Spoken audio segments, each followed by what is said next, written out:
இதுதான் யுத்தத்துல ஒரு ஸ்ட்ராட்டஜி, புரிந்து கொள்ளுங்க. ஏன் சும்மா இருக்கிற ஆள் அதை தொடணும் தெரியுமா? ஏன்னா வாய்களை உங்களுக்கு திறக்கல. இன்னும் kindly do understand your miracle is in your own mouth. ஏன் திருப்ப கூடாத விஷயங்களை?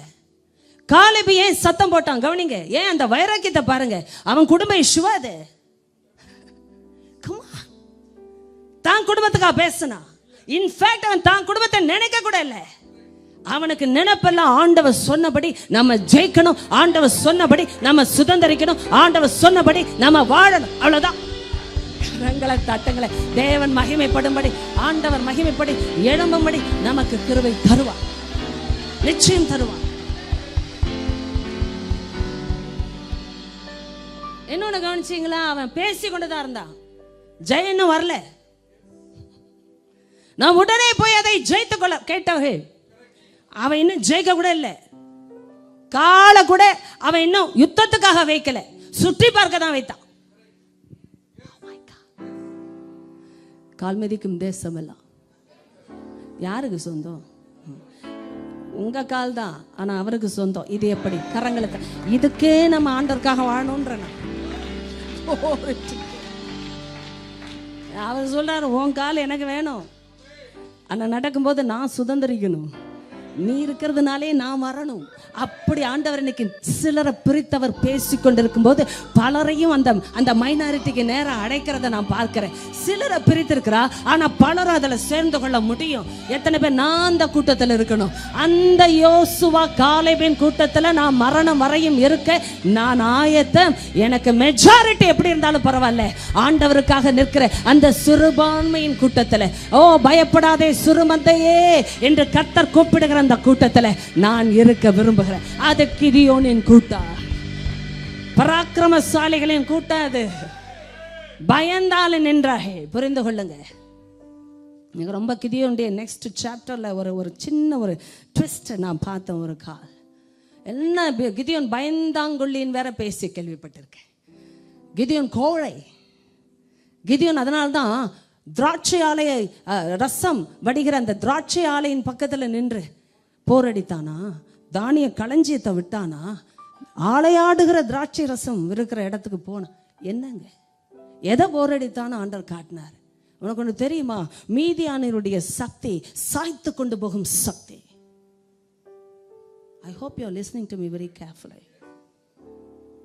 ஒரு நாள் என்கிட்ட சொன்னார், அந்த சாய்த்து கொண்டு, அந்த வேர்டெல்லாம் மந்தையா பயிர் வகைகளை மட்டும் இல்ல, ஆடு மாடுகள் கழுதைகள் ஒட்டகங்கள்னு சொல்லி சாய்த்து கொண்டு போவாங்களாம். ஒவ்வொரு விசை வந்தாலும் அந்த வேகமும் அந்த திரளும் அவ்வளவு இருக்கும். மிஞ்சினது ஒண்ணுமே கிடையாது.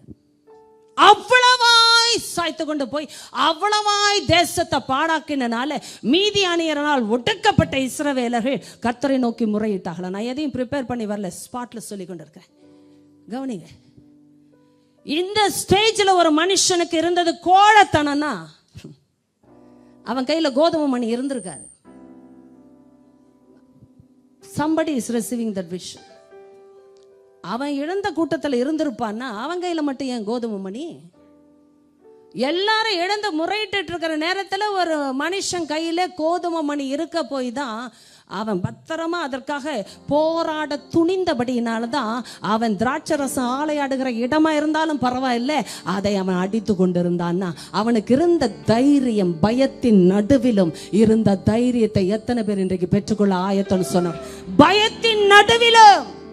நான் சொன்ன பயம் இல்லாம ஊழியம் செய்யறது யாரும் கிடையாது.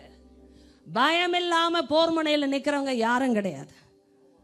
பட் அது நடுவிலும் நான் நிற்பேன்னு சொல்றவங்க தான் துணிந்தவர்கள். ஆண்டவர் சொன்னாரு, பயமுள்ளவங்களாம் போட்டுன்னு சொன்னாரு. ஏன் தெரியுமா? பகிரங்க தீர்மானம். நட்டுங்கறியா போறனாலே போயிடுப்பா, ஒன்ன வச்சு காரியத்துக்கு ஆகாது. இன்னைக்கு கூட பாருங்க, ஜெபத்துக்கு வர்ற கூட்டம் துணிந்தவர்கள். தங்கள் பலவீனம் போராட்டம் யாருக்கு இல்லாம இல்ல, கேளுங்க. ஆனாலும் ஆண்டவர் சமூகத்துல ஒரு எக்கால சத்தம் ஜெபத்திற்காக கொடுக்கப்பட்டது என்றால் நாங்கள் தீவிரித்து போவோம் என்று சொல்லி வருகிற கூட்டம் தான் எல்லா சபையிலும் இந்த சபையிலும் ஜெபத்துக்கு வராங்க. என்ன நினைச்சிட்டீங்க நீங்க? எல்லாம் பராக்கிரமசாலிகள் மாதிரி இருக்கிறாங்களா? இல்ல. ஆனாலும் துணிந்தார்கள். வந்து உட்காருவோம் உள்ளபடியே. ஆண்டவர் சொன்னார் உட்காருவோம், ஆண்டவர் சொன்னார் தேடுவோம், ஆண்டவர் கூப்பிட சொன்னார் கூப்பிடுவோம், ஆண்டவர் வாய் திறக்க சொன்னார் வாக்குத்தத்தத்தை பேசுவோம். இப்படி போகிற கூட்டத்தை தான் சபைகள் தீர்மானிக்கும்படி கர்த்தர் இறங்கி கொண்டிருக்கிறார். சேர்த்து கொள்றது உங்க இஷ்டம்.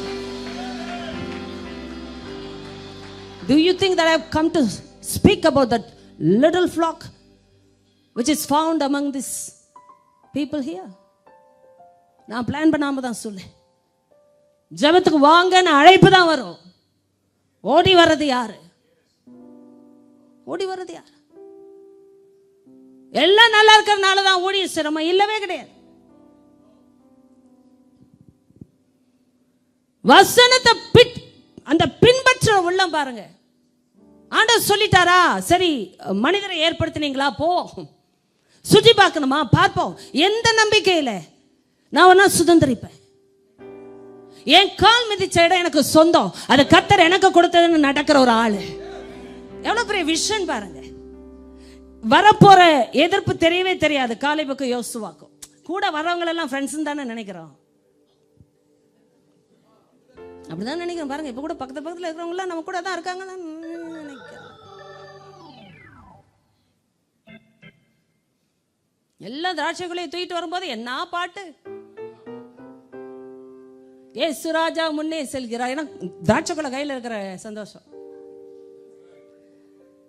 ஆமா, என்ன பாட்டு உங்களுக்கு. ஆசீர்வாதத்தை தோல்ல வச்ச உடனே பாட்டு. அதே ஆசீர்வாதத்தை தூக்கிட்டு வந்த ஆளுக்கு தான் எதிரா பேசுறாங்கன்னா இன்றைக்கு சபைகளே தான் பிரச்சனையே.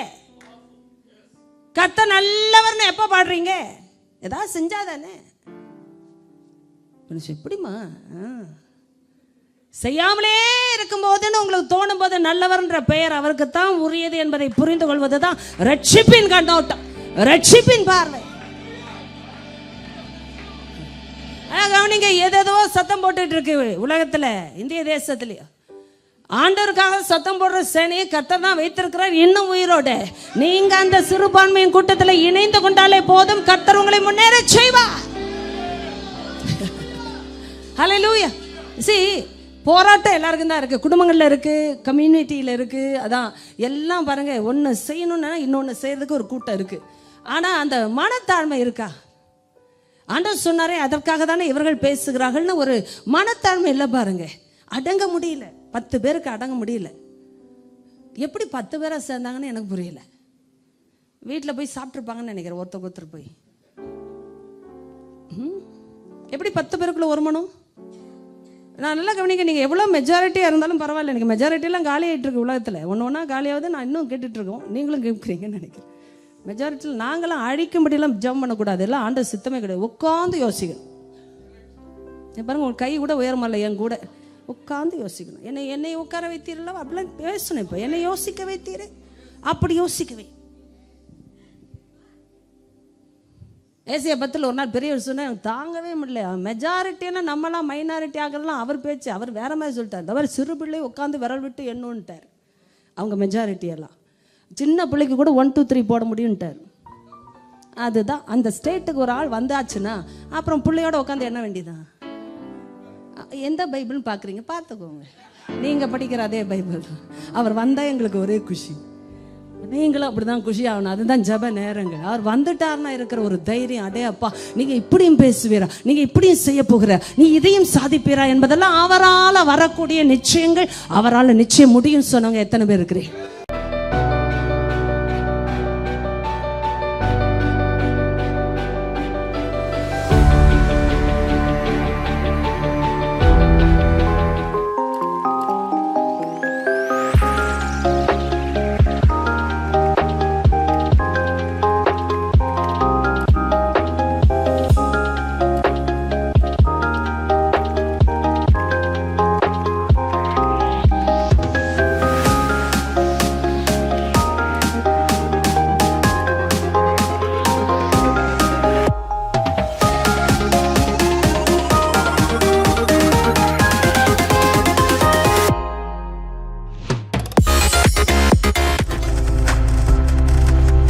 நீங்கள் பார்த்து கொண்டிருப்பது உங்கள் ஜாய் டிவி. உங்கள் துக்கம் சந்தோஷமாய் மாறும்.